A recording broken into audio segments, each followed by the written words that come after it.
L'Europe n'a pas du tout été créée pour emmerder les États-Unis. L'Union européenne a plutôt été créée en grande partie quand même par les États-Unis, y compris par la Fondation Ford, qui est toujours omniprésente dans tout ça et qui a beaucoup aidé à ça, pour créer une Europe absolument dépendante et surtout inexistante, sans être. L'Union européenne a été créée, bien le dire, contre l'Europe. Alors c'est quoi cette démocratie qui est née au sein de l'Europe, hein?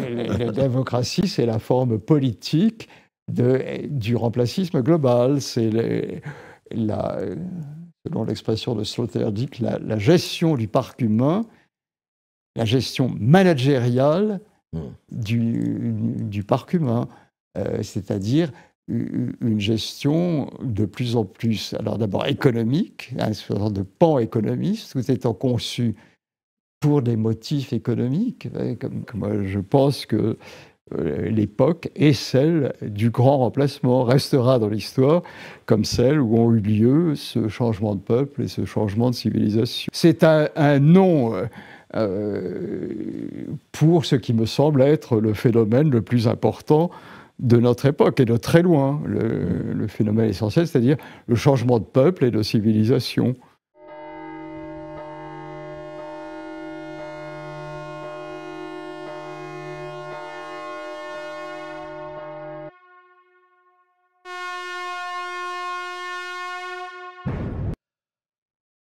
Toxinophile, toxinolâtre, amateur de belles sonneries et toxin en fait de belles, eh bien, nous sommes dans un endroit, je dois dire, magique. Nous sommes dans un château du XIVe siècle, le château de Plieux. Et vous voyez, enfin, rien qu'à l'image, mais c'est vraiment un espace magique. Pourquoi? Parce qu'il a à la fois, évidemment, il a son histoire, il a ses légendes et surtout, il a ses livres. Et c'est pas par hasard, je ne sais pas combien de milliers de livres il y a ça dans les salles magnifiques. Et ce château appartient à un écrivain que l'on connaît, qui a été qualifié de sulfureux, qui a été qualifié de tous les épithètes, mais qui est un grand écrivain. Renaud Camus, bonjour. Bonjour. Alors Renaud Camus, je suis toujours content de vous voir, parce que la dernière fois que je vous ai vu, c'était à Sud Radio. Pourtant, je ne vous réussis pas très bien. Oui, non, mais c'est très bien. Nous avons eu quelques mises, non pas de mise en demeure, mais d'avertissement quand on vous reçoit. Et je voudrais qu'on parle de cela parce que votre nom est associé depuis très longtemps, mais vous avez fait beaucoup d'autres choses. Je signale que vous avez fait au moins 200 ouvrages, très, très, très variés, qui vont du recueil de tweets aux albums de photos, et puis vous avez été connu avec Tricks, qui est le livre qui vous a peut-être un des livres qui vous a fait connaître. Il y a déjà combien, 50 ans? Presque, Tricks. oui. Presque 50 ans, hein. Oui, Pas loin. 45. Oui. Voilà. Et puis, vous avez eu plusieurs éditeurs aujourd'hui. Vous publiez d'ailleurs votre plus récent livre, c'est effectivement je le cherche, pardon, et je veux le montrer quand même. La destruction des Européens d'Europe aux éditions de la Nouvelle Librairie. Voilà. Je dis cela parce que, effectivement, et je voudrais qu'on précise et qu'on éclaircisse un certain nombre de choses, parce que vous êtes aujourd'hui la personne qui avait défini, il y a déjà une quinzaine d'années, peut-être 2011, je crois. Oh non, plutôt... Enfin, ça, si nous parlons bien de la même chose, voilà. Le terme a dû apparaître dans mon journal beaucoup plus tôt, mais la première manifestation, c'était une conférence à Paris en 2010. Non, 2010, c'est ça. Donc, nous sommes en 2025, il y a 15 ans. La première édition en volume, c'est vous qui avez raison, comme d'habitude, c'est 2011. C'est 2011, c'est ça. Non, mais j'ai essayé... Et justement, je voudrais qu'on en parle un peu parce que quand vous avez fait paraître votre livre, là je parle du livre, ça a été effectivement une espèce de ululement à travers les steppes en disant mais qu'est-ce que c'est cette notion de grand remplacement. Et je reviens à cela parce qu'il y a eu beaucoup de choses après, vous avez parlé du petit remplacement, on y reviendra. Mais quand vous avez défini cette notion, qui à l'époque, je parle, on en parlait très peu, je signale simplement peut-être 2 prédécesseurs, vous allez en trouver beaucoup plus, vous en parlez dans votre livre, mais moi, je signale 2 choses. La conférence d'Enoch Powell à la Chambre des communes en 1968, n'est-ce pas, qui a été les fleuves de sang, qui a été le premier à parler de ça en termes très clairs, et puis un roman, Le camp des saints de Jean Raspail, en 1973, donc là, il y a plus de 50 ans, qui racontait, voilà, il nous l'a raconté, il était au bord de la Ciotat, il regardait la mer et puis il a vu des pirogues arriver dans son imagination à l'époque, et personne ne pensait que ça allait être quelque chose qui allait tellement peser depuis déjà 20, 30 ans, etc. Et alors, cette notion du grand remplacement, Renaud Camus, elle vous est venue comment ? Si je puis dire un mot, je ne sais pas si c'est une coïncidence, mais les éditions les plus récentes du Grand Remplacement sont dédiées à ce que j'appelle les 2 prophètes, avec une capitale, qui sont Enoch Powell et Jean Raspail. Ah, vous les avez dédiés à... Ah oui, d'accord, mais non, c'est bien de le dire comme par hasard. Il y a une lignée et il faut la souligner, la lignée. Alors, justement, parlons-en de cette lignée et parlons un peu de ce concept de grand remplacement. Qu'est-ce que vous avez voulu dire par là? Qu'est-ce que vous dites par là? Parce que ce n'est pas du tout dépassé. Je voudrais qu'on en parle un peu, même beaucoup. Alors, concept est peut-être un bien grand mot. Je ne sais pas si c'est un concept. C'est un nom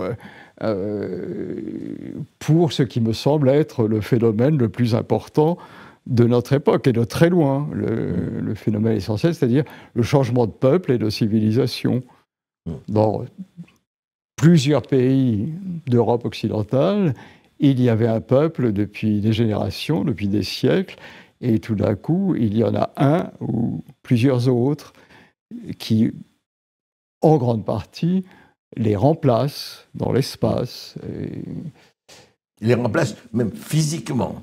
Ah oui, il les remplace physiquement. Oui. Et aussi intellectuellement, enfin, ça entraîne toute une série. Il les remplace dans tous les domaines, progressivement, mais essentiellement démographiquement, en tout cas. Oui. C'est ce qu'on appelle aussi un chrononyme, c'est un nom pour une époque. Moi, je pense que l'époque est celle du grand remplacement, restera dans l'histoire comme celle où ont eu lieu ce changement de peuple et ce changement de civilisation, à moins d'un renversement que, évidemment, je souhaite ardemment. Que vous souhaitez, mais vous êtes un peu pessimiste là-dessus, ou pas? Je suis objectivement pessimiste, mais le pessimisme est une bonne source d'enthousiasme, paradoxalement. Ça incite à la créativité. Si on voit les choses objectivement, on ne peut être que pessimiste. Mais la France, par exemple, s'est trouvée déjà à de nombreuses reprises dans des situations qui paraissaient absolument désespérées. Et il y a eu rétablissement. Et des renversements, et des renversements de l'histoire. Mais alors, justement, creusons un peu. Quand vous dites l'Europe occidentale, est-ce que vous incluez, dans l'Occident, vous incluez les États-Unis ou pas? Alors, je ne les inclus certes pas dans l'Europe occidentale. Si on les inclut dans l'Occident, oui, bien sûr, elles font partie de l'Occident. Mais alors là, on est au cœur de l'actualité, brutalement, dans votre intervention.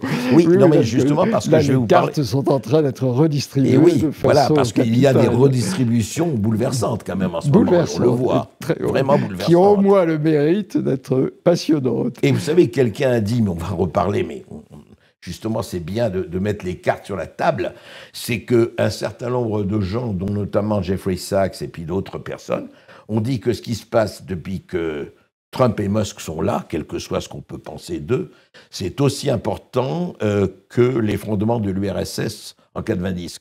Est-ce que vous seriez assez d'accord avec cela, historiquement? Oui, assez d'accord avec cela. Oui, bien sûr. Alors justement, c'est un effet capital. Oui. Je crois que c'est très important, mais on va revenir là-dessus. Mais je voudrais, Renaud Camus, qu'on creuse un peu cette notion. C'est-à-dire que beaucoup de gens ont dit, mais attendez, et à l'époque, les polémiques, vous les avez connues beaucoup mieux que moi et beaucoup mieux que d'autres. Il y a eu des procès, il y a eu on va pas rentrer là-dedans parce que je crois que ça prendrait 10 ans, vu ce que vous disiez avant qu'on prenne l'antenne pour cet entretien. Vous me disiez, écoutez, j'allais à Paris vraiment pour les procès, pour la 17e chambre correctionnelle. Ça m'occupait beaucoup. Ah oui, bien ça. oui, Vous avez eu combien de procès d'ailleurs, à peu près? Bah, c'est difficile parce qu'il y a toujours plusieurs épisodes dans les procès. Il y a première instance, appel, cour de cassation éventuellement. Donc ça dépend comment on compte.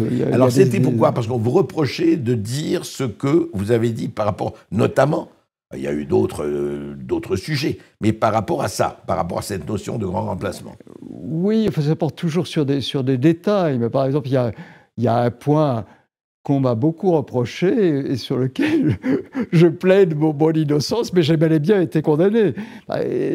Par exemple, oui.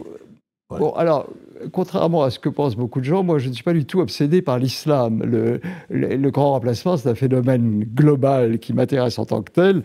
L'islam, c'est une complication, certes majeure, supplémentaire, mais globalement, le problème n'est pas essentiellement l'islam. Mais la première fois que j'ai parlé du grand remplacement, donc la deuxième fois, c'était lors d'un colloque sur l'islamisation de l'Europe. Manque de chance. Et ça s'appelait, mon intervention avait un titre vraiment biscornu, La nocence, instrument du grand remplacement. La nocence, ah oui.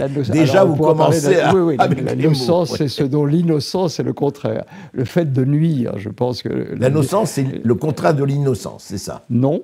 C'est ce dont l'innocence est le contraire. Ce qui est premier, c'est la nocence, comme le nom l'indique. L'innocence, c'est un mot qui dit...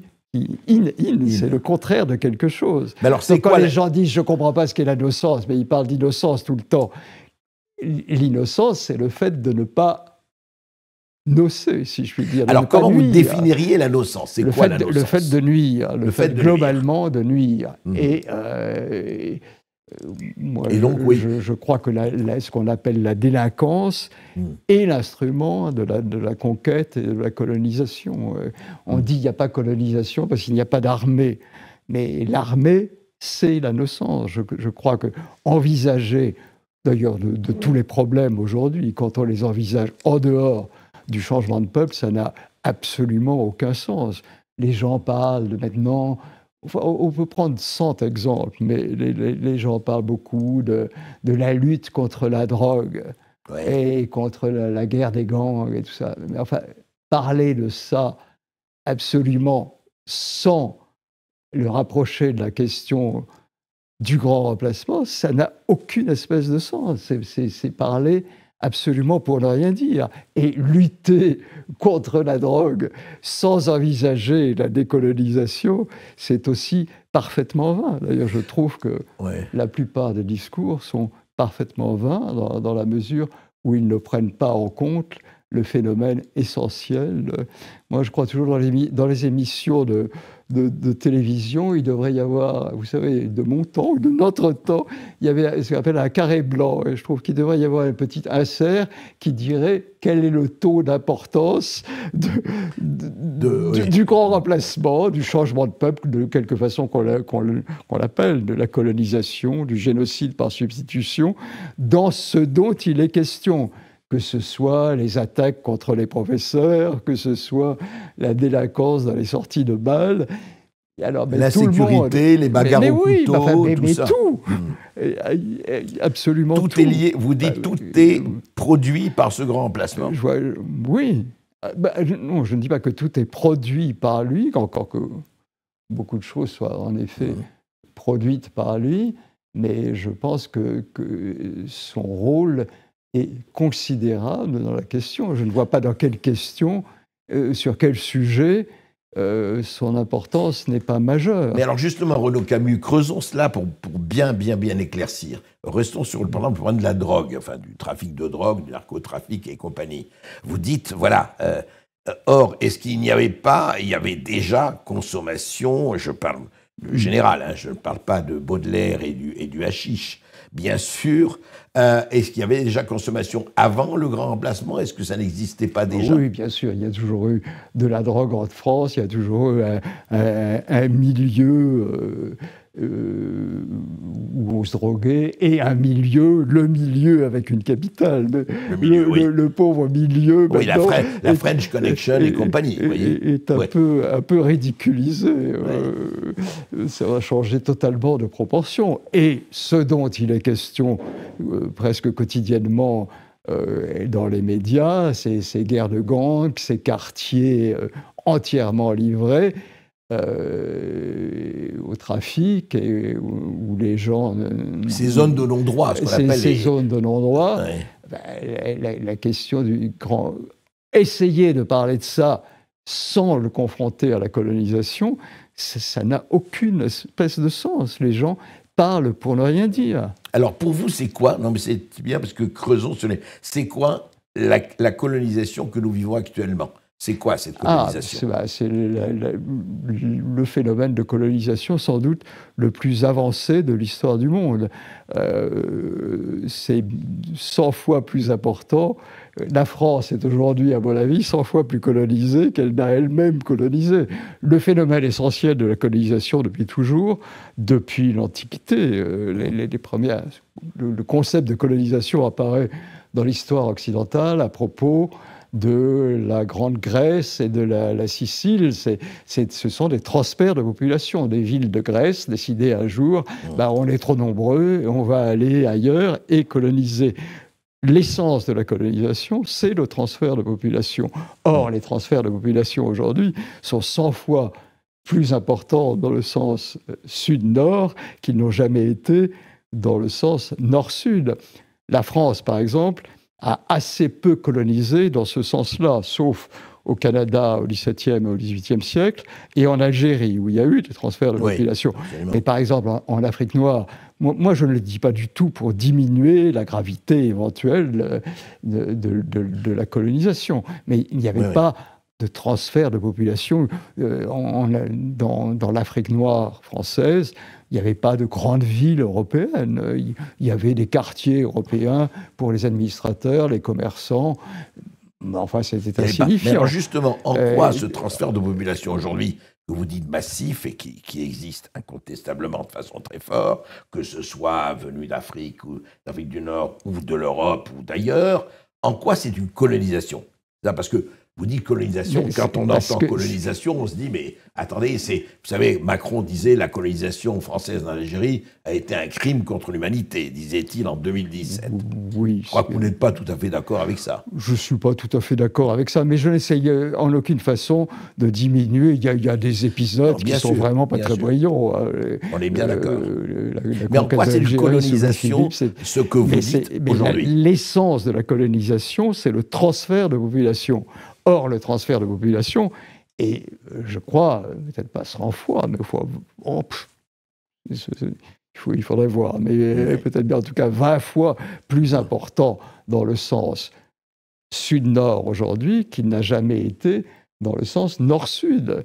Et il y a 100 fois, enfin je dis 100 fois, c'est pour dire beaucoup, mais 100 fois plus d'Indiens en Angleterre aujourd'hui qu'il n'avait d'Anglais dans l'Empire des Indes. Oui, ou au Pakistan ou ailleurs. Dans l'Empire des Indes, dans l'ensemble, d'Indiens et de Pakistanais, donc oui, bien sûr.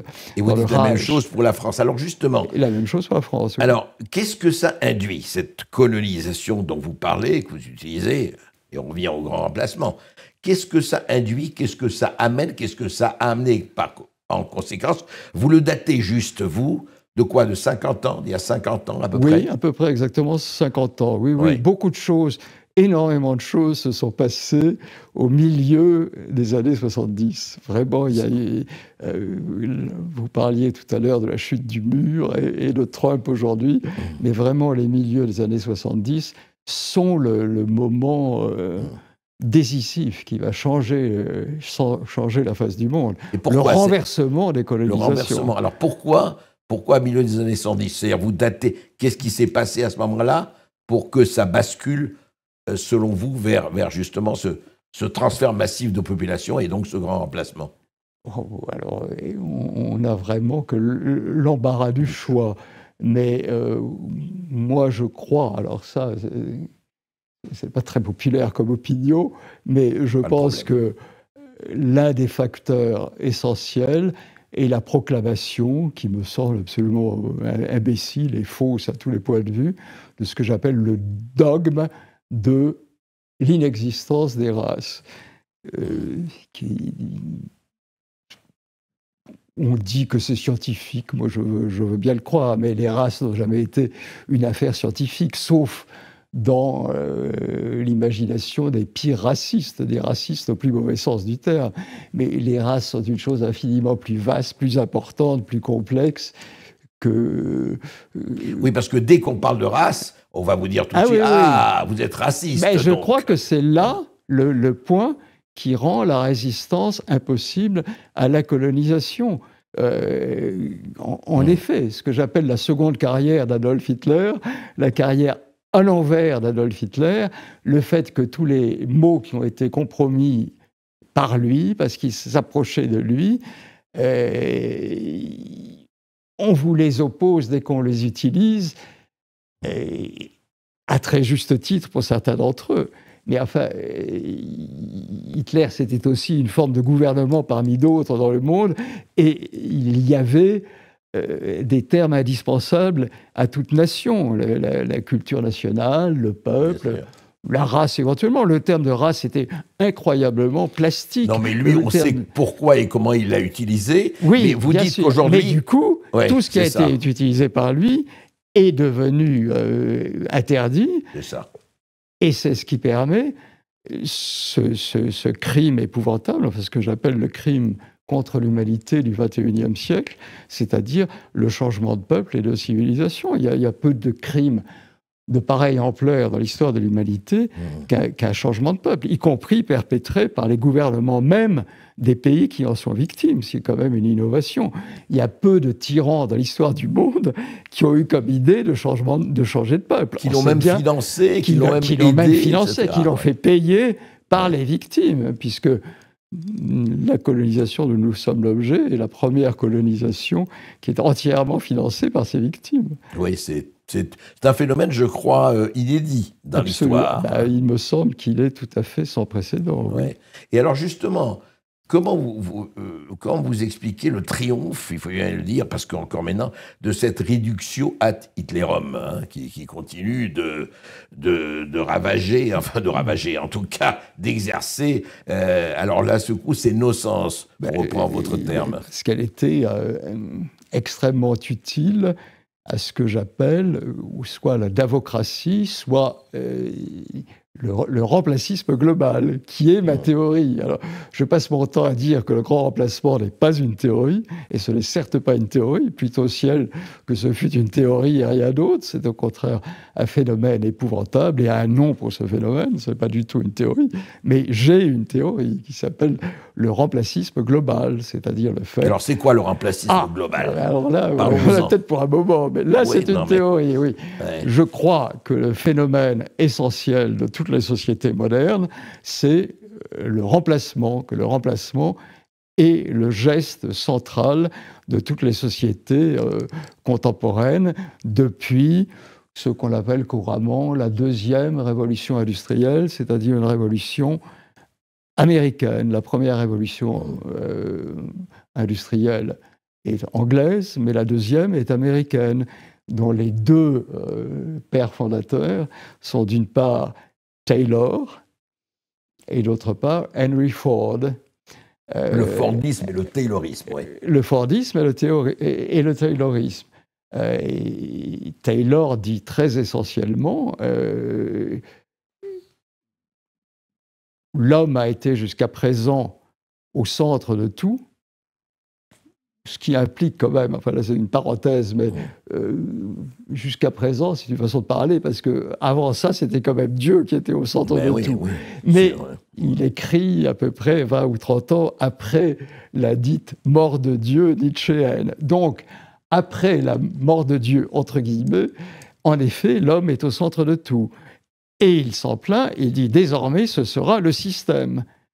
Or, on pourrait dire que ce que j'appelle le remplacisme global, c'est en effet le système. C'est-à-dire qu'il faut tout remplacer pour des raisons d'économie. L'économie devient le centre du monde, le principe fondateur de tout. Et finalement, dans le stade ultime, ce qui est remplacé et devient remplaçable, c'est l'homme. C'est-à-dire qu'il s'agit du geste, là encore, le plus impie de l'histoire de l'humanité, c'est-à-dire de considérer l'homme comme remplaçable, c'est-à-dire comme une matière. Et Ford, qui lui, contrairement à Taylor, n'était pas un intellectuel, mais a mis en application les principes de Taylor, un peu par coïncidence, parce qu'il n'avait certainement pas lu Taylor, il n'avait rien lu du tout. Mais l'élément principal étant la chaîne de montage, qui, comme par hasard, naît dans les abattoirs de Chicago. Ah oui, le fameux travail à la chaîne. Le fameux travail à la chaîne, dont l'un des aboutissements est quand même la mort industrielle dans les camps de concentration.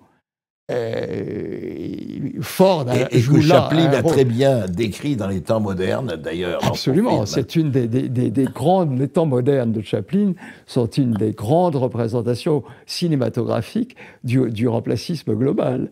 L'autre étant le Métropolis de Fritz Lang, et un troisième un peu moins connu, enfin encore que de Fleischer, Soil and Green, Soleil Vert. Bien sûr, Soleil Vert, magnifique film. Où l'homme devient matière pour nourrir l'homme. Là, avec ces trois films, on a absolument l'histoire du remplacisme global.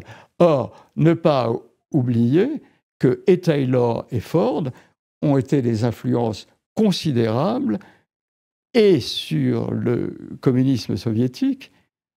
Lénine a été obsédé par Taylor, d'abord de façon négative quand il n'était pas au pouvoir, et de façon extrêmement positive quand il était au pouvoir. Une fois qu'il a été au pouvoir, il a trouvé que Taylor était génial. Très bien. Et il y avait toutes sortes... Alors, il y a un livre de moi, si je veux dire, qui s'appelle « La dépossession », qui est l'histoire de tout ça, ce qui est l'histoire de la dépossession de l'homme, en effet. Et, d'autre part, Hitler était, lui, absolument obsédé par Ford, dont il avait le portrait dans son bureau.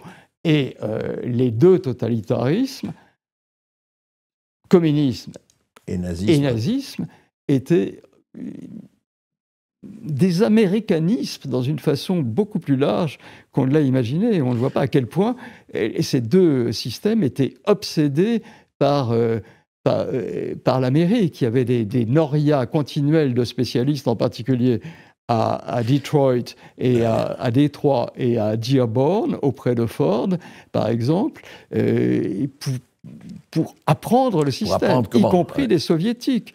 Sauf que quand même, le paradoxe, enfin, ça nous amènerait loin, c'est que la Constitution américaine met quand même le premier amendement, et gloire à eux, la liberté d'expression, qui existe et qui a vraiment sa place, on le voit encore aujourd'hui, alors que le nazisme et le communisme, on peut pas dire qu'ils étaient les chantres de la liberté d'expression. Ce n'est pas le poids.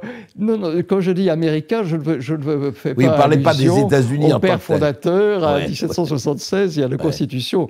Je fais plutôt allusion à 1895, aux abattoirs de Chicago, et à la Ford-T, par exemple, qui est l'objet même du grand remplacement. Enfin, du remplacement, du geste de remplacer, du remplacisme global. Oui. L'emblème du grand remplacement, c'est la Ford-T. C'est-à-dire, on remplace tous les éléments d'une voiture, les automobiles termineuses, et l'idée géniale de Ford, c'est, mais non, il faut remplacer, d'abord, mettons, je dis ça au hasard, mettons 5000 pièces, on n'a pas besoin de 5000 pièces, 500 suffiront. Et on remplace aussi les pièces coûteuses par les pièces beaucoup moins coûteuses. Et on l'obtient à la Ford-T, avec le résultat génial que le producteur devient aussi le consommateur, puisque les premiers acheteurs de la Ford-T, c'est l'ouvrier qui l'a construit. Ce sont les ouvriers de Ford. Et ce qui fait la fortune de Ford, c'est qu'il vend ses voitures à ceux qui l'a construit. Le troisième stade auquel on arrive seulement avec le triomphe du remplacisme global ou le néo-fordisme à la fin du XXe siècle, c'est d'introduire l'homme là-dedans, c'est-à-dire que l'homme est non seulement le producteur et le consommateur, mais aussi le produit, l'objet même. Ce qui fait qu'on considère D'où le transfert massif, que l'homme est totalement interchangeable, qu'il faut mieux avoir des gens qui coûteront moins cher et qui feront plus d'enfants, puisque l'idée est la croissance. Le système ne peut fonctionner que dans une croissance absolument perpétuelle, ce qui est évidemment une aberration, une folie. Il ne peut pas y avoir de croissance indéfinie dans un monde fini, y compris d'ailleurs, et de façon essentielle de croissance démographique.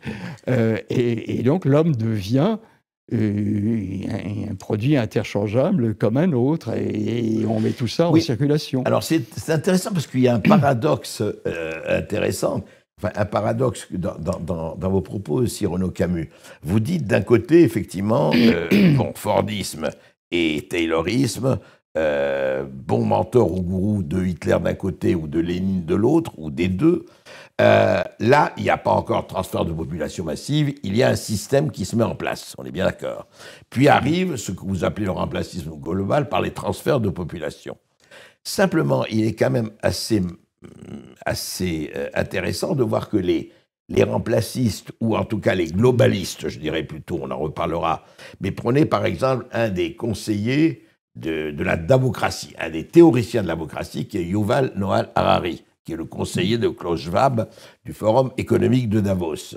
Lui dit, mais attendez, non, mais croissance, ça ne veut pas dire démographie, la population, gros, je schématise, hein, on a besoin de 20% pour faire marcher le monde, les 80% ils nous servent à rien, mais comme nous ne sommes pas des génocidaires, nous n'allons pas les tuer, voilà, nous allons qu'ils vaquent à leurs occupations, mais nous allons faire qu'ils soient bien gouvernés ou soumis, soit par la peur, soit autre chose. Je veux dire, est-ce qu'il n'y a pas un paradoxe là-dedans en disant que les globalistes aujourd'hui ou les démocrates ne sont pas du tout des gens qui veulent voir la démographie et beaucoup d'enfants, au contraire, non? Ce n'est pas l'impression que j'ai. Il n'y a partout que des politiques pour la croissance démographique. Et le grand remplacement l'assure. On remplace des peuples à faible taux de reproduction par des populations à très fort taux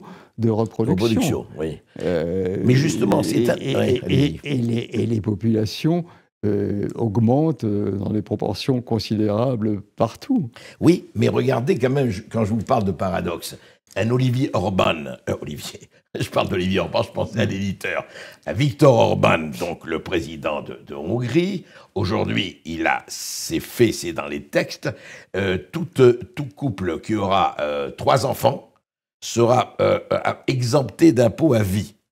C'est intéressant parce que lui, il est totalement, comme vous, contre le grand remplacement. Je parle de transfert de population.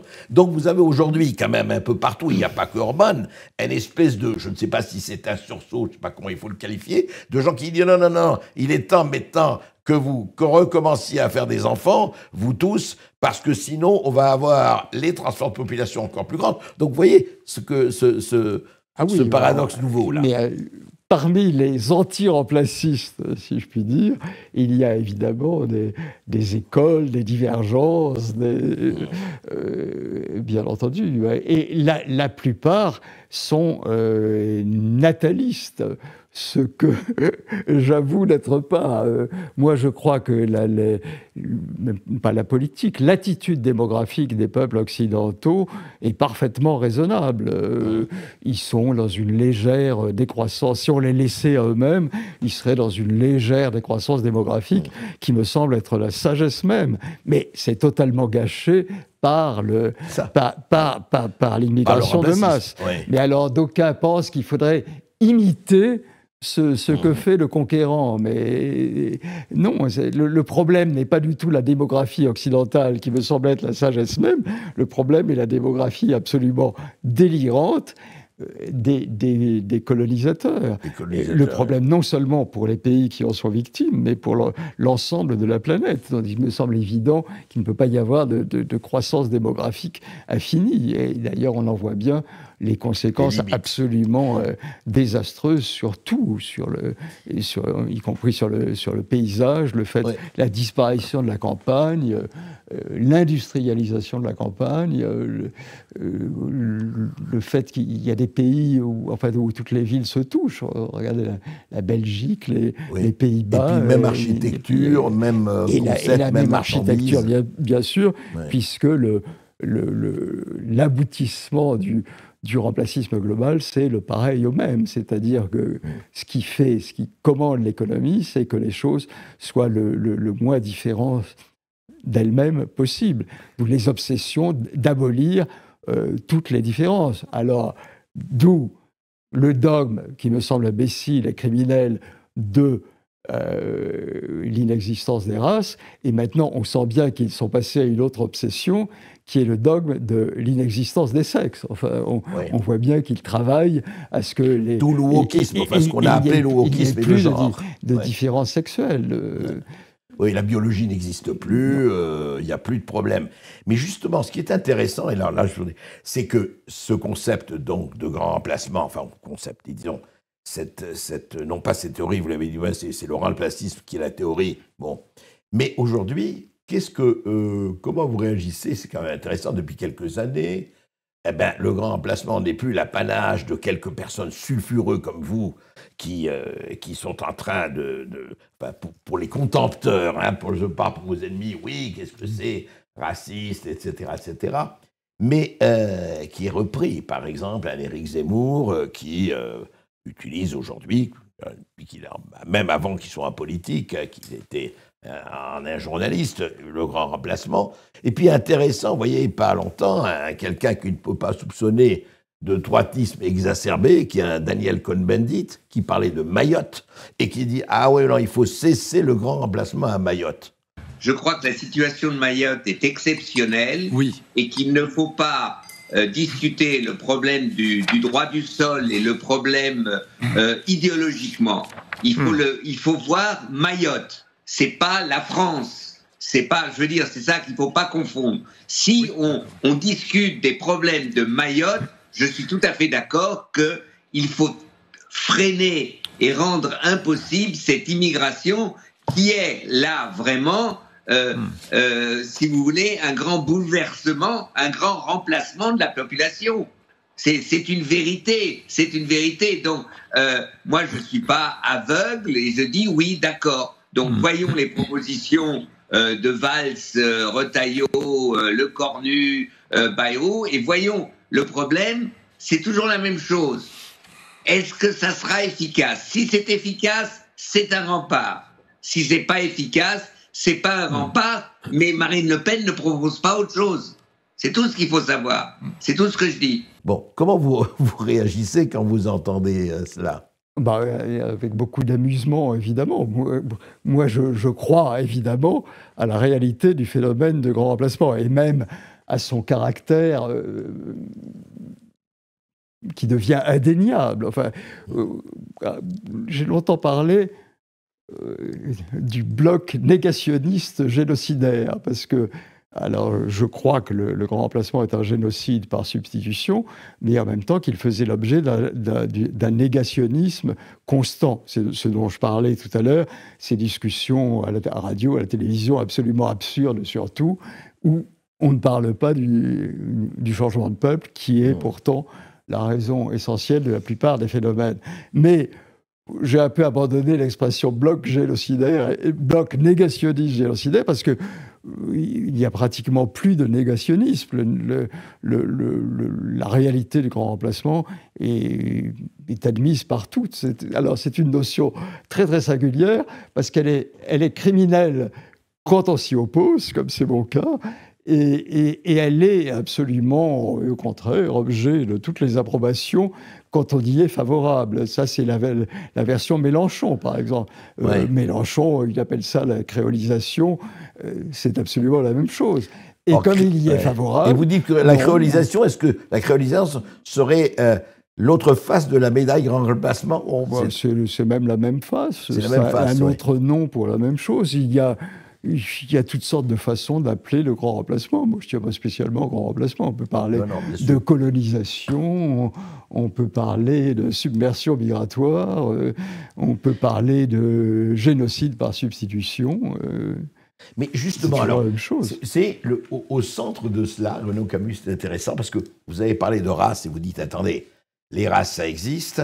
Et quand vous parlez de génocide par substitution, et là, je crois qu'il y a une pédagogie à faire qui parle. Parce que génocide, pour les gens, ça veut dire, enfin, les gens, ça veut dire quelque chose de très précis. Et d'ailleurs, vous avez vu que ce soit aujourd'hui, quand on parle de Gaza ou du Yémen ou de ce qui se passe, des massacres en Afrique, etc. Alors, on dit génocide. Et quand vous dites génocide par substitution, il y a des gens qui disent, attendez, mais il n'y a pas de massacre, il n'y a pas de ceci, il n'y a pas de... Comment vous pouvez parler de génocide par substitution? Substitution, on a bien compris ce que vous dites, mais génocide, est-ce que quand on emploie, et comment faire, et d'ailleurs c'est une vraie question, parce que comment faire pour que, dès qu'on dit race, c'est tout de suite, vous êtes à la droite d'Adolf Hitler, et quand on dit génocide, c'est pratiquement la même chose. Comment peut-on, et c'est à l'écrivain que je m'adresse, à l'homme des mots aussi, il y a un vrai problème qui fait que, alors évidemment, on sait très bien que les gens qui vous traitent tout de suite de tous les noms, on sait très bien quelles sont leurs arrière-pensées et même leurs avant-pensées, mais comment faire pour faire passer ces notions qui sont...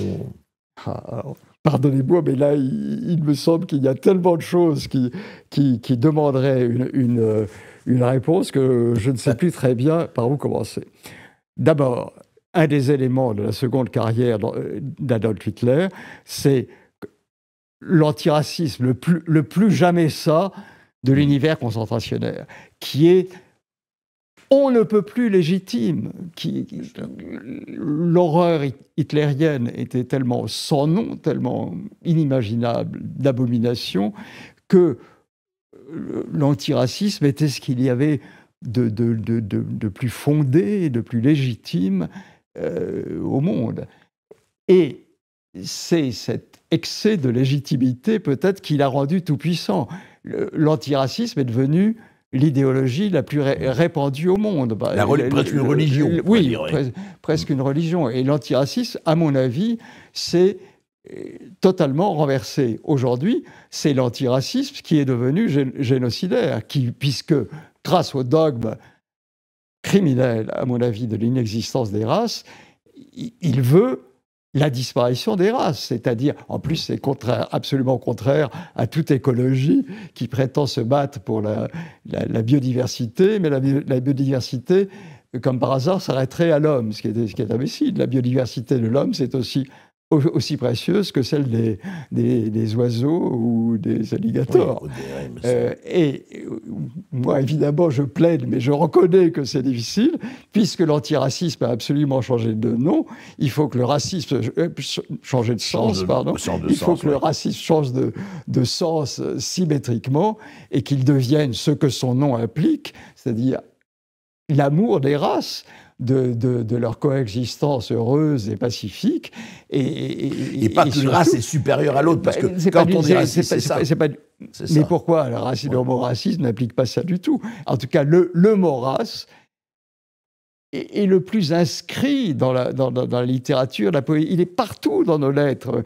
Moi, je ne suis pas raciste comme les racistes criminels d'Adolf Hitler. Je suis raciste comme Malherbe, comme Racine, comme tous nos poètes. Et le mot race est le plus ductile, comme tous les mots qui correspondent à quelque chose de très véritable.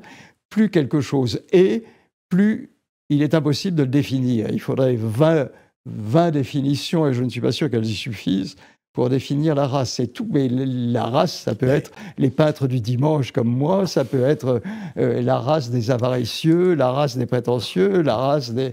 Et il faut que l'amour des races devienne quelque chose de très positif écologiquement.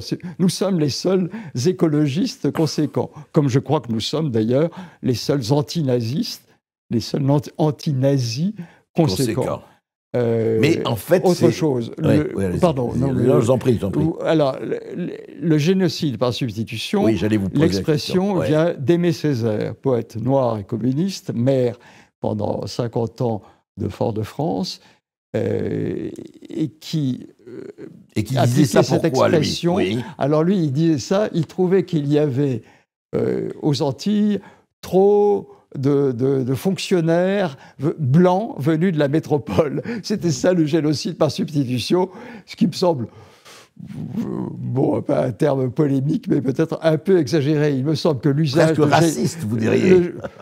Raciste au mauvais sens du terme. Vous savez que le racisme anti-blanc n'existe pas. Donc, on peut pas le dire. Là, ça serait un racisme anti-blanc, en l'occurrence. Mais il trouvait qu'il y avait trop de blancs. Là, les gens commencent à reconnaître la notion, vous voyez. Oui. Voilà, ils auraient du mal à ne pas la reconnaître. C'est comme le grand remplacement, ça devient de plus en plus... Le négationnisme devient de plus en plus difficile à tenir.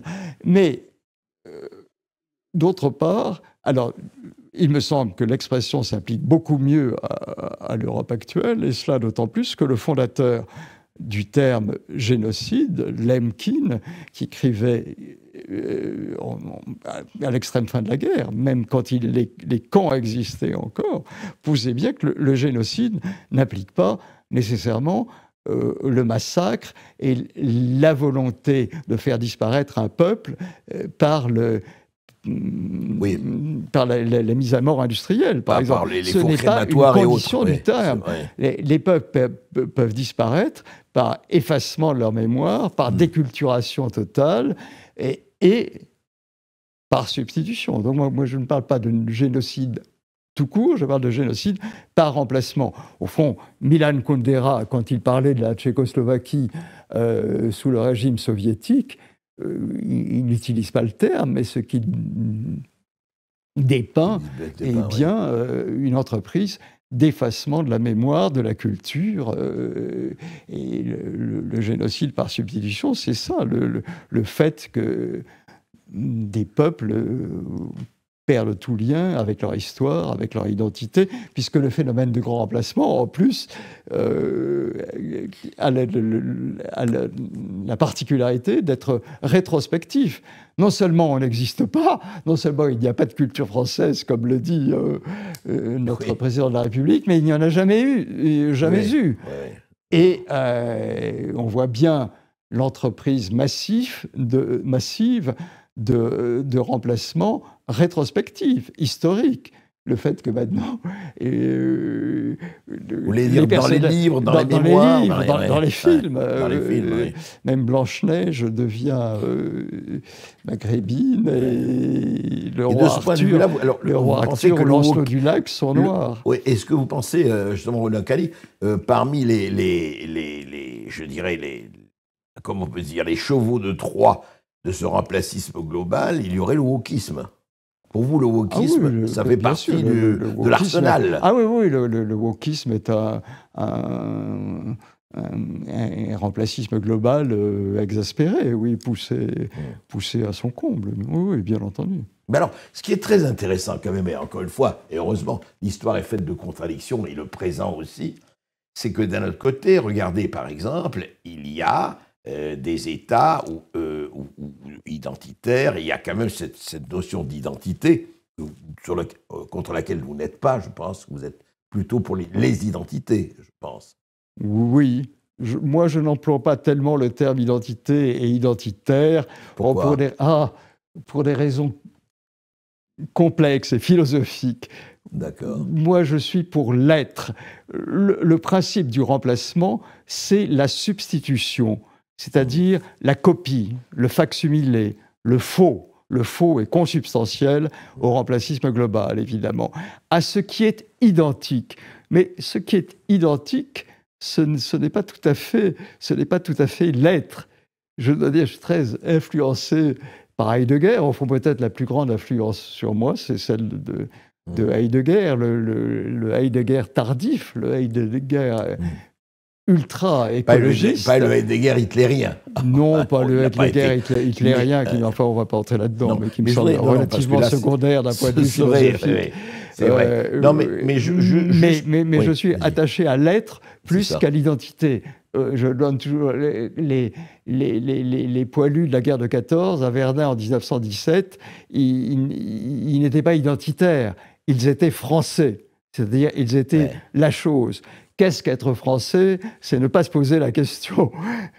Oui, sauf qu'aujourd'hui, vous avez vu, même notre Premier ministre actuel, François Bayrou, il va faire une lente. Qu'est-ce que c'est qu'être français? C'est-à-dire qu'en 2025, nous en arrivons à que le gouvernement lui-même, par la bouche de son Premier ministre actuel, veut lancer une grande enquête et un grand débat. Qu'est-ce qu'être français? Donc, franchement, la question se pose. C'est le signe même et du grand remplacement et du remplacisme global.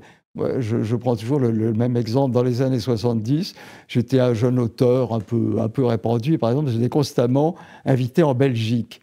Ouais. Et en Belgique, il y avait une activité fondamentale. Après, on faisait des séances de signature. Ensuite, on allait dans les restaurants. Et de quoi parlaient les Belges? De qu'est-ce que c'est qu'être belge? Parce que c'était compliqué. Mais bien avant l'immigration. Est-ce qu'on était wallon? Est-ce qu'on était bruxellois? Est-ce qu'on était flamand? C'était vraiment... Ils étaient obsédés par cette question. Et je rentrais en France, je disais, mais quelle chance on a d'être français. Nous, on ne se demande pas ce que c'est que d'être français. C'est l'évidence. Et on ne se pose pas la question. Et on pourrait définir être français, c'est ne pas se poser la question. À partir du moment où on se pose la question, où ça devient même la question fondamentale, lancinant, on est fichu. Enfin, c'est une mesure du changement de peuple. Oui, mais alors justement, c'est intéressant, parce que vous avez ce que vous avez posé et qui est là, et qu'on ne peut pas nier, sauf à mauvaise foi, et en même temps, vous avez 3 phénomènes passionnant en tout cas dans ce monde. Vous avez le retour des intégrismes, notamment l'intégrisme islamiste, islamique, qui est quand même très fort, et qui est, vous sous-tendez dans ces transferts de population, mais au-delà des transferts de population, il y a des intérêts. Et puis, les États identitaires, je suis très frappé que, par exemple, dans un autre ordre d'idée, Trump a triomphé même dans le vote populaire en disant « Make America First Again », Great Again, pardon, America First, etc. Et que vous avez Poutine, d'un autre côté, qui dit quoi pour les Russes? Attention, remettre l'Église au milieu du village. Pour l'Église orthodoxe, il l'a fait. Et vous avez quand même c'est ça qui est intéressant, c'est ce que vous décrivez. Mais vous avez aujourd'hui, et je voudrais qu'on en parle, une assez impressionnante... pour le meilleur et pour le moins beau, l'intégrisme d'un côté, et puis la conscience, justement, de ne pas vouloir être du tout semblable de l'autre, et non des moindres chez qui, alors on va parler un peu des BRICS, que ce soit l'Inde, que ce soit la Chine, pour des motifs très différents, mais je voudrais vraiment avoir votre réflexion là-dessus, votre analyse, parce qu'on sent aussi une espèce de multipolarité, pas seulement politique ou impériale, mais... je sais que vous n'avez pas le mot identitaire, en tout cas conscience de... voilà. Je n'ai rien contre, j'ai beaucoup d'amis identitaires, donc je ne tape pas sur... Vous savez, comme on parle, j'ai beaucoup d'amis juifs, c'est ça? J'ai beaucoup d'amis identitaires, non. Oui, les deux d'ailleurs, mais je n'ai rien contre le mot identitaire. Bien sûr. Non, mais justement, pour revenir à la question... Personnellement, je ne le suis pas. Non, je sais, mais pour revenir à la question... Vous avez vu cette conscience et qu'on n'a pas, et je reviens à l'Europe parce que c'est la destruction des Européens d'Europe. Comment il se fait qu'en Europe, à part quelques îlots, Orban et autres, il n'y a pas cette conscience? Alors, cette fausse conscience européenne, je voudrais qu'on en parle là. Cet ersatz, je parle personnellement de l'Union européenne, de la Commission européenne, mais cette conscience européenne, pourquoi j'en parle? Parce que vous avez dit quelque part, je me sens plus européen que français. Et c'est exact. Peut-être, il me semble avoir dit plutôt... Ma culture est plus européenne que française. Oui, je me sens beaucoup les deux, mais je me sens en effet passionnément européen. Mais oui, et comment ça, c'est que l'Europe... Ma culture est européenne. J'ai lu hier ou avant-hier, justement, parmi les tweets sur X, un Français qui disait je n'ai rien en commun avec un Allemand. Mais je ne comprends pas comment un Français peut dire une chose pareille. Alors ça prouve la grande déculturation. Comment un Français peut n'avoir rien en commun avec un Allemand? Par exemple, ne serait-ce que la musique. Il faut vraiment n'avoir aucune culture pour n'avoir rien en commun avec un Allemand. Du coup, alors Schumann n'existe pas, Beethoven n'existe pas. C'est la grande déculturation. La culture. Un Français cultivé de la première moitié du du XXe siècle était aussi, et sa culture était aussi européenne que française. En fait, la littérature a été... on lisait Tolstoï ou Thomas Mann ou Ibsen ou Virginia Woolf ou Thomas Hardy autant que André Gide ou Paul Valéry. Paul Valéry, c'est vrai. Non mais ça, nous sommes d'accord. Et ce que je veux dire, c'est par rapport peut-être à la géopolitique, mais je sais que ça vous intéresse aussi. Qu'est-ce qui fait, et je reprends ma question, qu'est-ce qui fait qu'aujourd'hui des pôles de, je dirais pas de nationalisme spécialement, mais de conscience du peuple auquel on appartient, en tout cas, sont montrés, développés, utilisés peut-être par un certain nombre de gouvernants ou de pouvoirs un peu partout, et qu'en Europe, on le sent beaucoup moins, sauf à écouter Ursula von der Leyen et la résistance. Voilà, c'est quand même, il y a quelque chose en Europe qui se passe. Parce que c'est la normale absolue d'être ce que l'on est. Il n'y a qu'en Europe qu'il y a ce phénomène de génocide par substitution. C'est la seconde carrière d'Adolf Hitler en grande partie. C'est aussi l'américanisation. Les États-Unis ne sont pas tout à fait innocents dans cette affaire. Trump a eu le culot de dire hier ou avant-hier, non, il y a le mois dernier plutôt, que l'Europe avait été créée pour, excusez, oui, pour emmerder les États-Unis. Oui, c'est presque la version polie. Pour emmerder les États-Unis, l'Europe n'a pas du tout été créée pour emmerder les États-Unis. L'Union européenne a plutôt été créée en grande partie quand même par les États-Unis, y compris par la Fondation Ford, qui est toujours omniprésente dans tout ça et qui a beaucoup aidé à ça, pour créer une Europe absolument dépendante et surtout inexistante, sans être. L'Union européenne a été créée, à bien le dire, contre l'Europe. C'est ça. Pour vous, c'est une coquille uniquement économique, financière économique et financière, d'ailleurs. Elle a commencé par n'être qu'économique et financière. Bien sûr. Et on se demande si elle n'est toujours pas que économique et financière, justement. Moi, j'ai écrit ce petit livre qui est supposé être un conte pour enfants très court, qui s'appelle Europe, c'est-à-dire justement sur le destin d'une Europe avec un haut barré à la danoise. D'accord. Oui. Comme si c'était l'objet d'un continent de perdre toute réalité, de renoncer à son histoire, d'avoir été tellement traumatisé, ce qui est compréhensible, par l'horreur de la Seconde Guerre mondiale, du nazisme, de la société concentrationnaire, des camps de la mort, qu'elle ne pouvait plus envisager que l'histoire se continuât. Donc c'est un continent qui décide de sortir de l'histoire et qui, par exemple, ne veut plus d'existence militaire. Or, c'est vraiment sortir du monde, n'avoir pas d'armée, s'en remettre aux États-Unis de sa défense. Mais vous avez vu qu'apparemment... Oui, une folie. C'est le seul point, c'est un des très rares points, non, ouais. il y en a quand même quelques-uns, où je suis tout à fait trumpiste. Il a absolument raison. Enfin, pourquoi les États-Unis paieraient éternellement pour la défense de l'Europe? C'est de la folie, c'est de l'Europe. Oui, mais vous avez vu que Macron et Starmer, aujourd'hui, veulent justement, à question de développement en Ukraine, on parle d'armée européenne, bon... Ça, c'est un autre problème, on verra ce qui se... Moi, je suis tout à fait pour une armée européenne. Vous êtes une armée européenne, d'accord. Moi, je suis passionnément européen, je suis pour le retour de l'Europe dans l'histoire, c'est-à-dire pour une Europe anti-bruxelloise. Alors justement, vous êtes anti-bruxelloise et je pense que vous êtes anti-Davos, puisque vous parlez souvent de la davocratie. Oui. Alors c'est quoi cette davocratie qui est née au sein de l'Europe, hein? La davocratie, c'est la forme politique du remplacisme global. C'est selon l'expression de Sloterdijk, la gestion du parc humain, la gestion managériale du parc humain, c'est-à-dire une gestion de plus en plus, alors d'abord économique, un sorte de pan économiste, tout étant conçu pour des motifs économiques,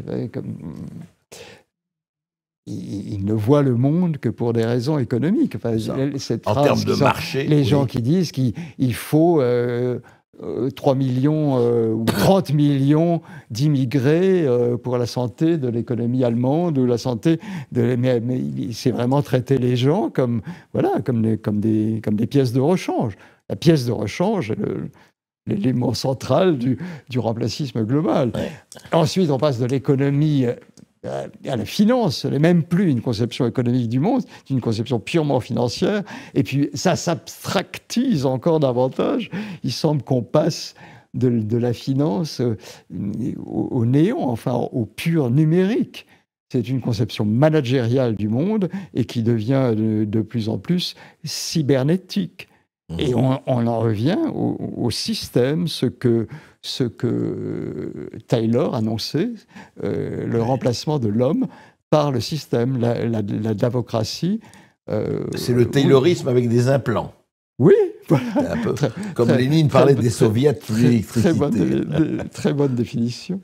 Mais justement, alors, cette davocratie dont vous parlez, et qui est, voilà, que nous avons, enfin, que nous convivons actuellement, est-ce que pour vous, si sursaut il y a, si prise de conscience il y a, ça passerait par quoi?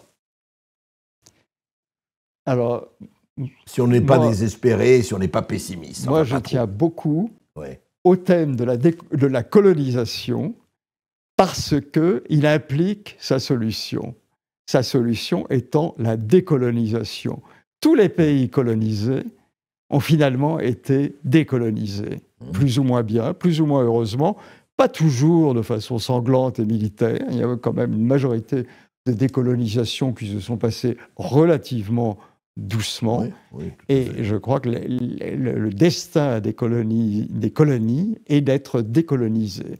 Et c'est un point essentiel parce que, par exemple, il n'y aura pas de libération du territoire sans remigration. Et la remigration se heurte évidemment de tous les côtés à des obstacles juridiques. Le thème de la décolonisation a l'avantage d'apporter la réponse à la question juridique. Aucune décolonisation ne peut évidemment s'opérer avec le droit de la colonisation. Or, tout notre droit est colonial. C'est-à-dire, c'est le droit qui est génocidaire, c'est le droit qui tue, c'est la loi. Non seulement la loi française, la loi européenne, la Cour européenne des droits de l'homme et tous les traités qu'on a signés qui, au fond, obligent pratiquement à recevoir le monde entier. Et chaque fois que quelqu'un proteste, on vous explique que la loi fait qu'on ne peut expulser personne, que tout le monde a des droits. C'est le droit qui est l'élément central de la destruction de l'Europe. Mais quand un pays se révolte, se décolonise, que ce soit le cas de l'Algérie ou de l'Inde ou de n'importe qui, l'Afrique ou de certains pays d'Afrique, fatalement, le droit colonial n'a plus cours. Moi, je ne suis pas du tout contre l'état de droit, mais je suis certes totalement contre l'état de droit. Et je pense que toute société a besoin d'être dans un état de droit. Mais je suis farouchement contre l'état du droit. Enfin, vous avez vu le dernier développement absolument hallucinant en Angleterre de Starmer, qui veut maintenant officiellement, ce qui est le cas depuis 30 ans, que les indigènes britanniques soient plus sévèrement châtiés que l'occupant colonial. C'est-à-dire qu'on officialise la préférence occupante. Et oui, ça, il a écrit, ça vient d'être dit officiellement. Hier ou avant-hier.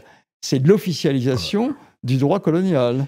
Et pour apporter de l'eau à votre moulin, même si on peut être en désaccord sur certaines choses, Renaud Camus, il y a quelque chose d'étonnant, c'est qu'un juriste a dit récemment que si on appliquait le droit d'asile, les lois sur le droit d'asile à l'échelle européenne, enfin, définies par l'Union européenne et les juristes européens, 700 millions d'hommes ou de femmes auraient le droit d'être en Europe de façon tout à fait légale. Mais ce corps juridique est une aberration, et une aberration délibérée. C'est ce que j'appelle le remplacisme global, et la démocratie. C'est eux qui ont imposé ça et qui fait qu'il n'y a pas de résistance juridique possible. Pourquoi moi, à chaque fois que j'ouvre la bouche, je suis convoqué à la 17e chambre?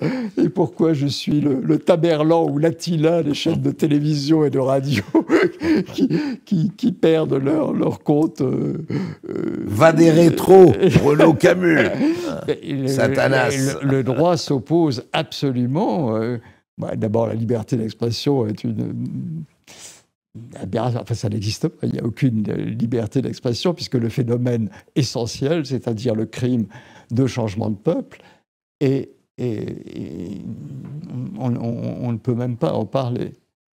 Or, il est hitlérien d'origine. Point très important quand on parlait du génocide. Et comme je disais que nous sommes les seuls anti-hitlériens conséquents, le grand remplacement dont les imbéciles disent d'abord que c'est une théorie, c'est pas une théorie, et que c'est une théorie néo-nazie ou nazie, ce qui est évidemment purement politique et stupide, et n'a certes aucune espèce de fondement. Le grand remplacement n'est pas du tout une théorie néo-nazie ou néo-nazie, c'est une pratique nazie.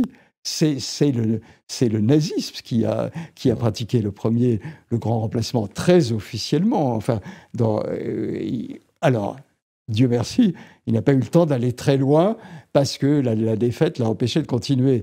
Mais dès 1938, en Tchécoslovaquie, on voulait qu'il y ait beaucoup plus d'Allemands que de Tchèques et on remplaçait en tout les Tchèques par les Allemands. Ensuite, ça s'est prolongé en Pologne, en Biélorussie au moment des conquêtes en 1941-1943. Et ça aurait pu aller plus loin. Ouais, et pourquoi y avait-il ces Lebensraum qui sont très fordiens, c'est le fordisme. Rappelez ce que c'est les Lebensborn. Les Lebensborn, c'est les usines à enfants, en fait. Créer en masse de bons Allemands de souche pour qu'ils servent plus tard au grand remplacement. C'était ça le dessein, que tout...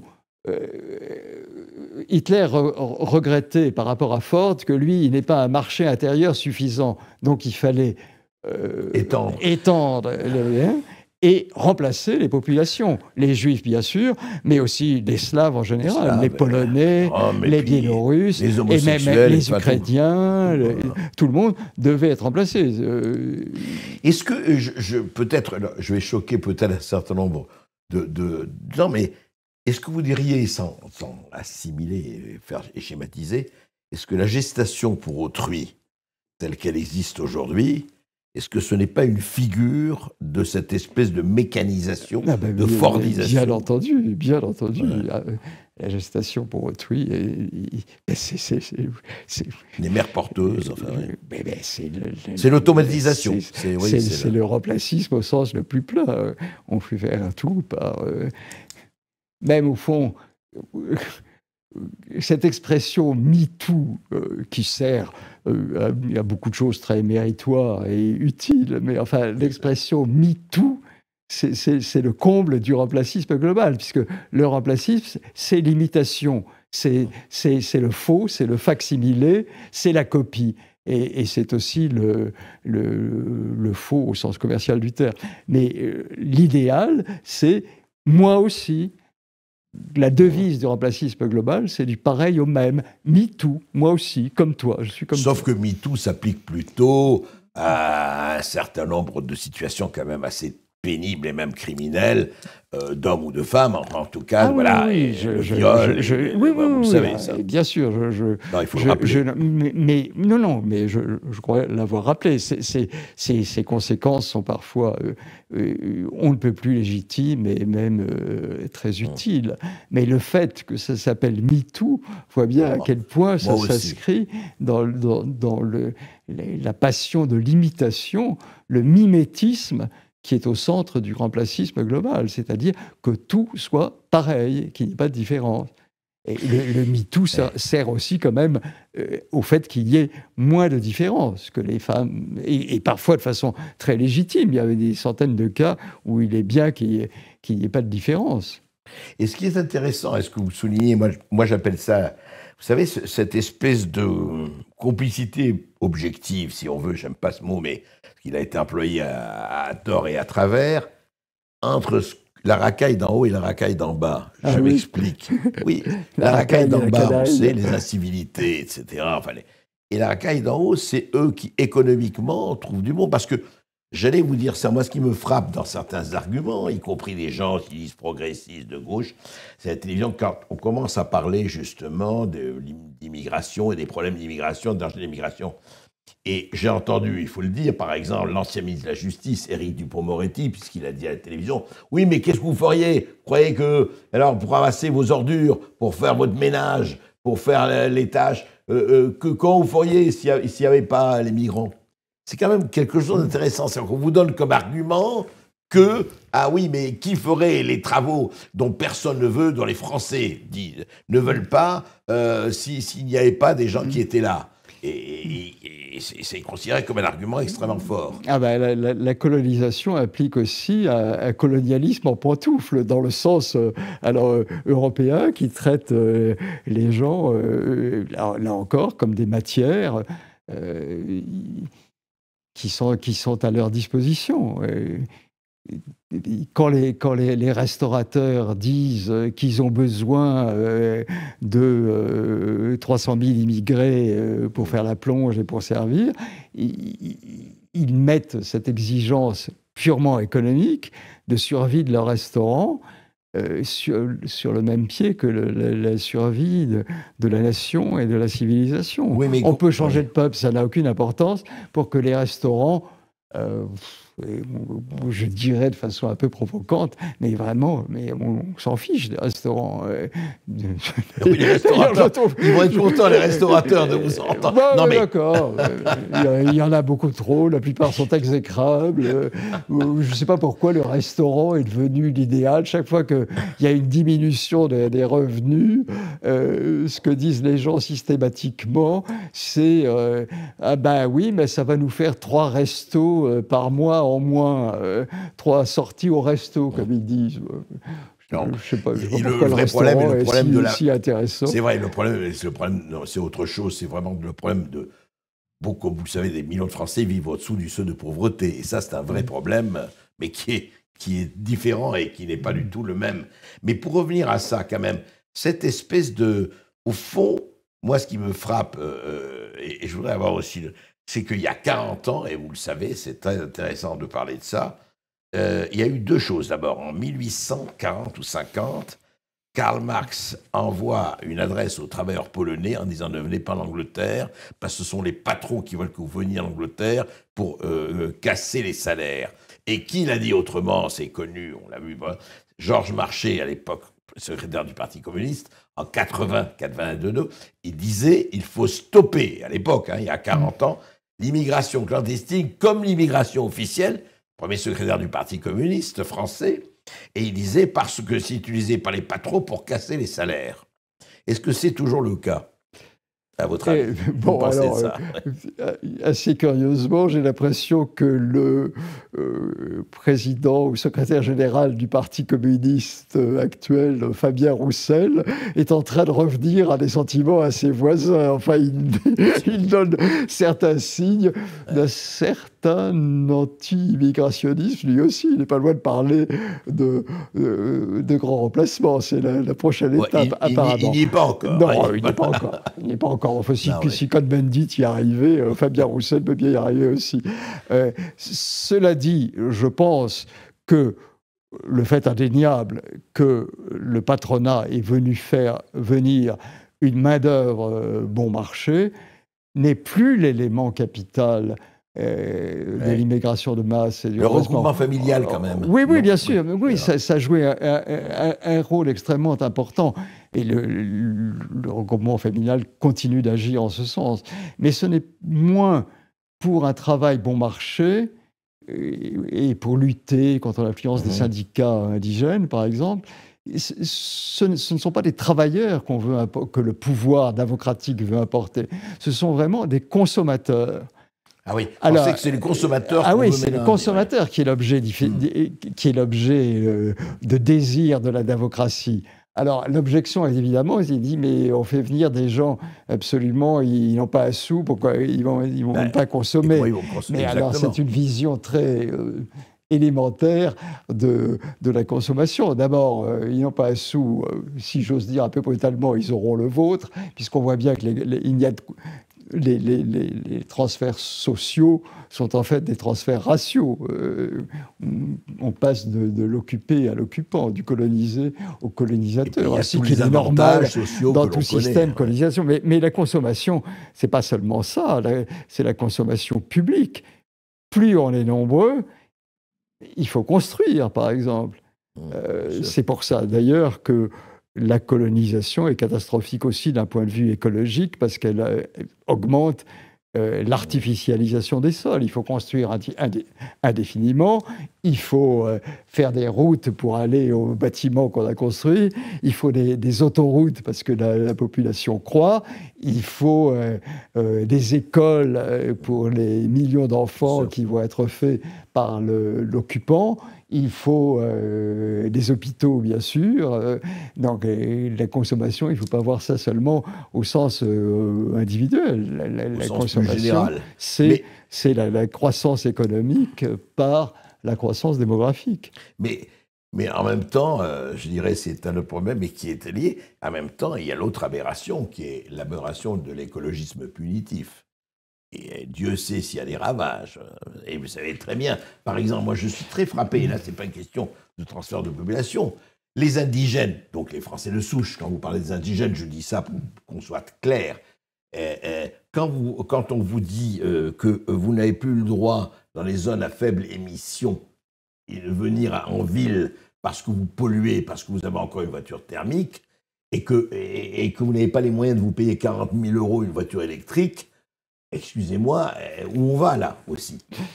Franchement. Bon, très bien. Ben alors là, nous allons avoir des positions tout à fait divergentes. Il faut bien qu'il y en ait. Mais c'est bien, absolument. Alors moi, j'ai tendance à dire de façon un peu provocante, mais que j'assume, que je suis absolument pour une écologie punitive. Et que d'ailleurs, il n'y a pas d'autre écologie que punitive. Moi, je suis pour, par exemple, les gens qui abandonnent leur papier gras dans les clairières, dans la forêt. Je te ficherai des amendes à 1 000 €, moi, genre de choses. Les gens qui hurlent dans les RER, ça, c'est peut-être pas de l'écologie, mais enfin, tout ce qui met des tags partout, qui rend les villes hideuses et crée le bidonville global, je suis pour une écologie absolument punitive. Le cas très intéressant que vous soulignez, évidemment, moi je suis absolument, étant passionnément écologiste, je suis en effet pour l'interdiction d'accès de voitures très polluantes dans les villes. Mais je suis tout à fait d'accord pour essayer de trouver des solutions de compensation.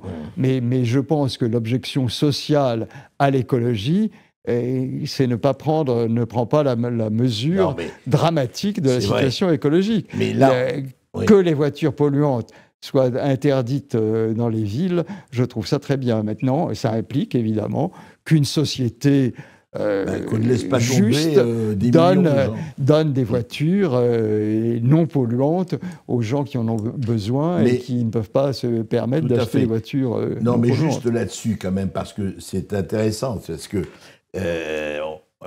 du point de vue de moi, ce qui me frappe là-dedans, généralement, c'est quand même la fabuleuse tartufferie, et je m'étonne d'ailleurs que vous n'y soyez pas sensible. La France est, comme vous le savez, le pays maillot jaune de la lutte contre la pollution et les gaz à effet de serre, 0,9. L'Allemagne, à côté, puisque vous sentez magnifiquement européen, ont arrêté les centrales nucléaires. S'il y a des choses écologiques, ce sont bien les centrales nucléaires, pour faire des usines à charbon. Ces usines à charbon polluent, parce qu'on ne va pas dire que ça s'arrête, comme vous le savez, comme le nuage de Tchernobyl, à la frontière, que notre beau pays était... Bon, qu'est-ce qui se passe? Et c'est ça qui est terrible, d'ailleurs, c'est les paradoxes du monde, c'est que l'Amérique, la Russie, la Chine, les pays de BRICS, ils disent, écoutez, vous êtes bien gentils, vous avez, vous les Européens, les Français, enfin, vous avez vos maisons, votre frigo, tout ça, ça marche très bien, et vous jouez, vous jouez les dépollueurs. Mais nous avons autre chose à faire qu'alors les États-Unis. Vous voyez, par exemple, juste un mot, ça va dans une cas. Nous achetons aujourd'hui du gaz de schiste en Amérique, très cher. Nous avons interdiction, et je ne suis pas contre, même d'explorer le gaz de schiste. C'est vrai que c'est très polluant. Bien. Mais nous achetons parce que l'embargo russe, enfin l'embargo à l'égard de la Russie, etc. Or, nous sommes les moins pollueurs, la France, de l'Europe, et je ne dirais pas du monde, mais enfin vraiment les moins pollueurs. On a fait beaucoup d'efforts et c'est très bien. Sauf que les autres, ils n'en ont rien à faire. Et que le monde, les frontières ne sont pas spatiales, ne sont pas, je dirais, au niveau de l'atmosphère. Donc, est-ce qu'il n'y a pas quand même une fantastique, et on est là, la COP 21, la COP 22, la COP 23, magnifique, et puis ils rentrent chez eux, et puis tout continue. Aucune sanction sur les pays, les grands pays, aucune sanction de quoi que ce soit. Il faut les sanctions, une écologie punitive. Oui, sauf que punitive pour les gens comme ces gens qui ne peuvent plus aller en ville, comme ces paysans à qui on a pris le Mercosur. Écoutez, vous êtes dans un endroit magnifique où il y a des produits formidables, et on va nous imposer... Et à ça, personne derrière, le poulet ukrainien, la viande argentine, etc., qui n'ont pas du tout... C'est ça le paradoxe. Ils vont nous donner des aliments empoisonnés et vous devriez être le premier à protester contre ça. Ah, mais je proteste contre le fait qu'on nous donne des poulets. Moi, on peut faire des interdictions d'importation, mais je ne suis pas pour imiter... les folies que font les autres. C'est comme pour la démocratie, parce que les Africains ou les Asiatiques ont des taux de natalité délirants, pour s'opposer à eux, il faudrait faire la même chose. Parce que les Américains, ou les Allemands même, ou les Russes ont une politique écologique, non écologique, anti-écologique délirante, il faudrait faire la même chose. Mais enfin, c'est absolument le contraire, si j'ose dire, de la loi morale. Il ne faut pas faire comme fait l'adversaire sous prétexte que ça lui donne une force. Il le fait, bien sûr, parce que ça lui donne une force, mais on ne va pas l'imiter. Nous sommes d'accord. C'est bien sur la question écologique que je suis le plus anti-trumpiste. Je vous signale ceci simplement, que votre concept, vous êtes pour l'écologie punitive, sauf qu'elle ne s'applique pas aux 2 tiers de la planète, et même aux 3/4 de la planète, puisqu'on est impuissant à imposer des sanctions aux 2 tiers de la planète. Lutter pour qu'elle s'applique. Il faut résister à Poutine, à Trump, défendre le Groenland. Ah oui, c'est vrai qu'il est l'objet actuellement de grandes convoitises. Ah oui, incroyable. Et pour des raisons très anti-écologiques, justement. Nous sommes d'accord. Toutes les raisons sont absolument... C'est absolument hallucinant, cette histoire de Groenland. Mais enfin, ça a l'air d'être pas une plaisanterie. Au début, on croyait que c'était une plaisanterie. Enfin, donc... Alors là, vous parliez d'un changement de monde, mais c'est vraiment un changement de monde. Enfin, on n'a jamais vu ça dans l'histoire du monde. Tout d'un coup, une puissance qui dit « Ah oui, mais on en a besoin pour notre économie, pour notre défense. Donc on va à un pays qui est absolument au diable, avec lequel ils n'ont même pas de frontières communes. » Enfin là, on revient pour le coup au pire colonialisme. On avait besoin de je ne sais quel... Les Belges, le roi des Belges, Léopold II, avait besoin de je ne sais quelle matière première. Ah oui, donc on va coloniser le Congo. Moi, je suis résolument anticolonialiste. Et vous savez que le pire ou le meilleur, ça dépend du point de vue auquel on se place, c'est que les Groenlandais vont peut-être voter leur rattachement aux États-Unis. Ce ne serait pas exclu. Enfin, c'est un autre problème. Enfin, je me trompe peut-être, mais ça n'a pas l'air si manifeste. Ils vont en profiter peut-être pour obtenir leur indépendance. Je crois que ce sera plutôt ça. Bien que je suis très favorable, très ami du Danemark, mais ils seront peut-être indépendants. Mais ils n'ont pas. Est-ce que vous avez l'impression qu'ils sont très tentés par... Moi, l'impression que j'ai, c'est que ça va être l'indépendance. Les États ne vont pas annexer, simplement, ce sera une indépendance, je dirais, très dépendante par rapport aux grands voisins. Mais pour revenir à ce dont on parlait, parce que c'est vrai, c'est que quand vous parlez de colonisation, etc., c'est très intéressant, ce remplacisme global dont vous parlez. Qu'est-ce qui, à votre avis, alors je reviens avec ça, c'est pas une question pessimiste, qu'est-ce qui, à votre avis, et on voit quand même, on en a parlé déjà d'un certain nombre de signaux qui ne sont pas si faibles que ça. Qu'est-ce qui, à votre avis, c'est une prise de conscience des peuples, justement, des remplacés ou des en danger d'être remplacés, qui fera qu'ils diront, écoutez, au-delà de cette limite, votre ticket n'est plus valable. Qu'est-ce qui fera? Le taquer en disant, bon, écoutez, allez, ça s'arrête là. Comme disent les Américains, the buck stops here. C'est-à-dire que les peuples vont se révolter? Par exemple. Est-ce que ça vous paraît une possibilité ou, en fait, il ne faut pas rêver? Ça me paraît certainement une possibilité. Moi, à mon avis, les peuples sont totalement drogués par l'antiracisme. Vous savez, le grand emblème de l'Europe, je trouve qu'on devrait la mettre sur les armoiries de l'Europe, ou sur les timbres, ou sur les billets de banque, c'est Gisèle Pélicaud. Gisèle Pélicaud et l'affaire de... C'est pas Marsan, Marsan, c'est-à-dire cette femme dont le mari, le mari drogué... C'est absolument, c'est l'emblème, c'est l'emblème de l'Europe livrée à n'importe qui par la drogue. Or, la drogue, c'est la propagande antiraciste partout, qui commence dès l'école, qui se prolonge par la télévision, par toutes les sources d'information, sous prétexte il faut donner. Eh bien, c'est cette pauvre Gisèle Pélicaud qu'on livre droguée à la terre entière. Ou même les élections, c'est comme demander à Gisèle Pélicaud, juste quand la sonnette de leur maison sonne et qu'arrivent les visiteurs, c'est de lui demander son avis quand elle est totalement dans les vapeurs. Les gens qui votent sont totalement dans les vapeurs, on le voit bien, puisque c'est la presse, sont les médias qui décident des candidats, qui peut être candidat, qui ne peut pas l'être, et que quelqu'un qui serait contre la colonisation, contre le grand remplacement, ne peut même pas être candidat, ne parlons même pas avoir la moindre chance d'être élu. Donc l'Europe, c'est Gisèle Pélicaud. Vous voulez dire l'Europe, c'est open bar et maison de passe aujourd'hui? Oui, c'est... Comment s'appelle le nom m'échappe? Marsan? Non, c'est pas Marsan. Mazan.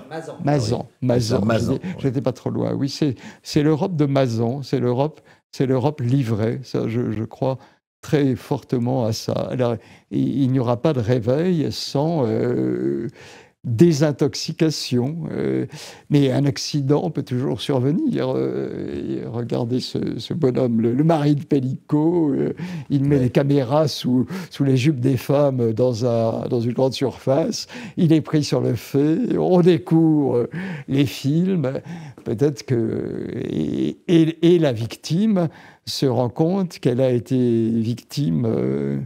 parce qu'elle croit le vouloir, au fond, une grande objection. Et elle a témoigné. On nous dit, mais les gens votent chaque fois pour ça. Ils votent pour les gouvernements dont on sait bien qu'ils vont faire ça, qu'ils vont faire venir plus de colonisateurs. Est-ce que, dernière question, mais c'est intéressant, tout est intéressant, est-ce que ce réveil peut passer ou doit passer par la violence accoucheuse de l'histoire? Ce n'est pas totalement faux, on le sait. 3000 ans d'histoire nous le montrent, même plus. Est-ce que la violence, est-ce que ça doit passer ou ça peut passer, à votre avis, ou par une phase de violence ou des phases de violence? Ce n'est certainement pas moi qui vais plaider pour la violence, puisque le concept central de ma philosophie politique, si j'ose dire, est celui d'innocence, c'est-à-dire de non-nocence. Vous aviez fait le parti des innocents. Oui. Absolument. Je ne veux pas dire qu'il ait eu un succès médiatique ou électoral considérable, mais en effet, il a existé. Vous voulez vous présenter à un moment donné? Oui, ça m'est arrivé. Je sais, ça m'est arrivé, oui. Mais bien sûr, c'est impossible. Non, mais pour revenir juste à la violence, vous dites, OK, je sais, vous n'êtes pas pour la violence, mais... Je ne suis pas pour la violence. Pour ça mais s'il y a une nécessité à un moment donné. Je ne suis pas pour la violence, mais je ne suis pas pacifiste, par exemple. Je n'ai jamais été pacifiste. Je crois que le pacifisme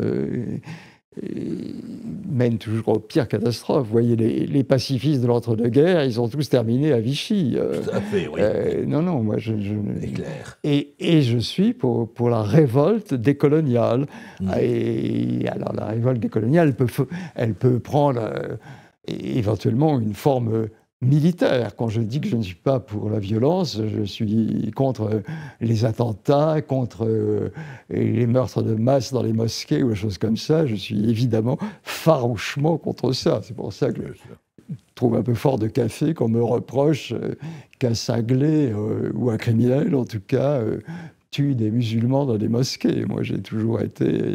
et dire qu'il était inspiré par moi. Ce qui prouve qu'il n'était pas inspiré par moi, c'est qu'il a fait ça. S'il m'avait lu, ce que manifestement il ne m'a pas fait, puisqu'il a été établi qu'il ne connaissait même pas mon existence, s'il m'avait lu, il n'aurait jamais fait une chose pareille. Je suis absolument pour la non-violence, mais pas pour la non-révolte.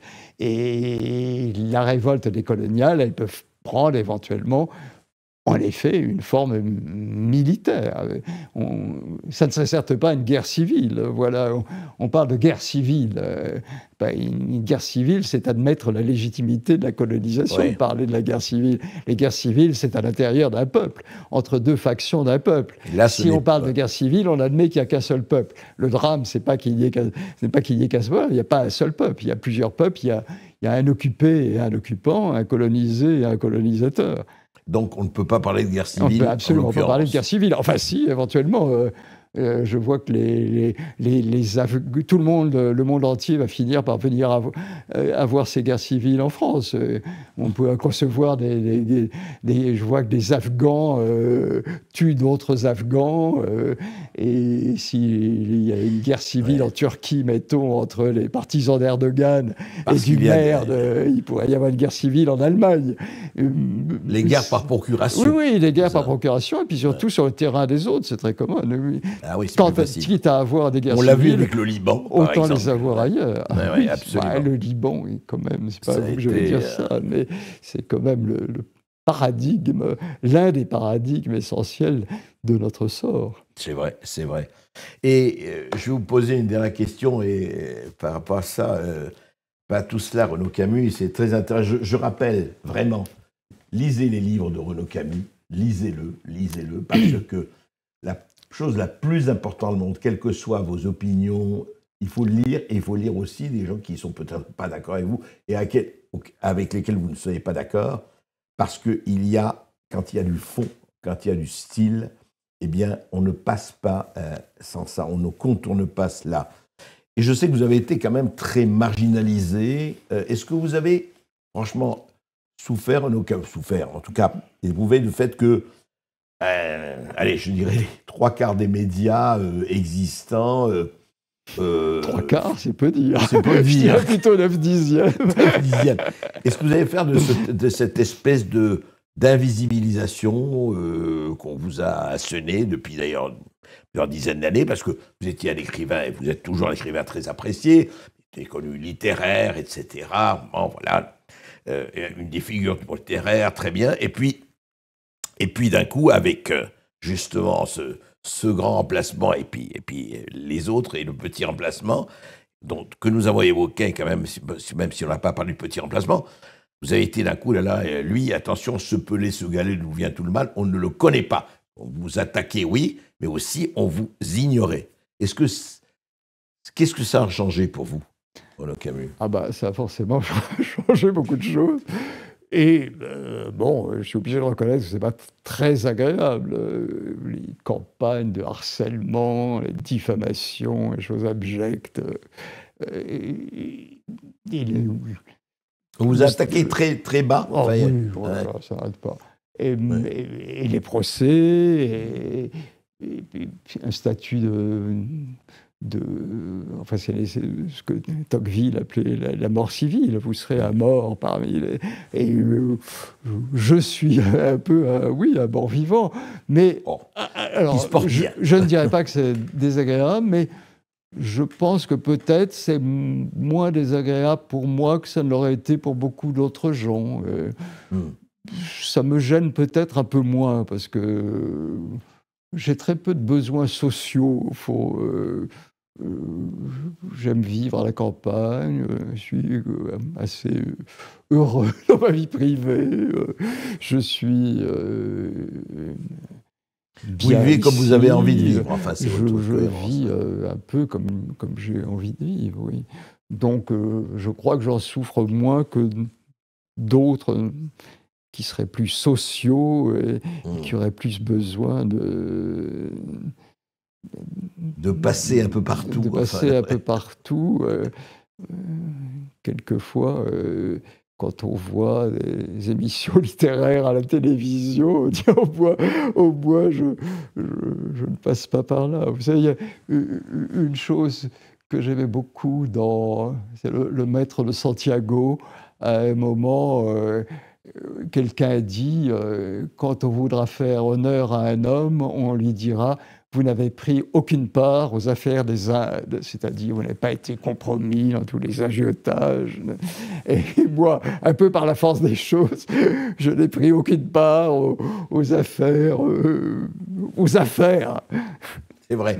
Et pour citer encore Monterland, personne ne pourra jamais vous reprocher cette admonisation de, je ne sais plus à qui, du duc de Ferrare: en prison, monsieur, en prison pour médiocrité. En tout cas, ce ne sera jamais votre cas. Merci, Renaud Camus. Merci beaucoup.